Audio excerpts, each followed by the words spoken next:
ഇപ്പൊ എവിടുന്ന വരുന്നു? ഞാനിപ്പോ വരുന്ന എന്നെ കെട്ടിച്ചു വിടുന്നത് കോട്ടയത്താണ്. പക്ഷെ ഞാനിപ്പോ വരുന്നത് വാഗത്താനത്തുനിന്നാ. വാഗത്താനത്ത് കെട്ടിച്ചു വിട്ടത് കോട്ടയത്ത് നിന്നാണെങ്കിൽ കോട്ടയത്ത് നിന്നല്ലേ വരേണ്ടത്, വാഗത്താനത്ത് നിന്നല്ലല്ലോ. അതിപ്പോ എങ്ങനാ? ഞാൻ എന്റെ ഭർത്താവിന്റെ അനിയനോട് കൂടെ വാഗത്താനത്ത് വാടകയ്ക്കല്ലേ താമസിക്കുന്നേ. ഭർത്താവിന്റെ അനിയനോടൊപ്പം വാഗത്താനത്താ താമസിക്കുന്നത്.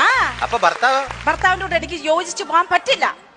ഒരു സ്ത്രീയോട് ഒരു പുരുഷനും ചോദിക്കാത്ത ചോദ്യങ്ങളാണ് എന്റെ ഭർത്താവിനോട് ചോദിച്ചത്. അതും എന്റെ മുഖത്ത് നോക്കി ചോദിച്ചു. അതൊക്കെയായിരിക്കും ഇങ്ങനെ ഒരു തീരുമാനം എടുക്കാൻ വേണ്ടിട്ട് ഇവരുടെ പ്രചോദനം തന്നത്.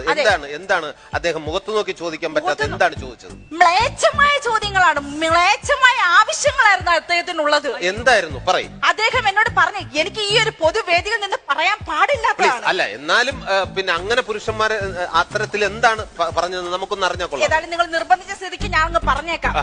അദ്ദേഹം എന്നോട് പറഞ്ഞ എന്താണെന്ന് അറിയാമോ? ഭർത്താവ് പറയാ, രാവിലെ 6 മണിക്ക് ഞാൻ എഴുന്നേക്കണം അത്രേ, അങ്ങർക്ക് ചായ ഉണ്ടാക്കി കൊടുക്കണം അത്രേ, അങ്ങനെ തുണികൾ കഴുകണം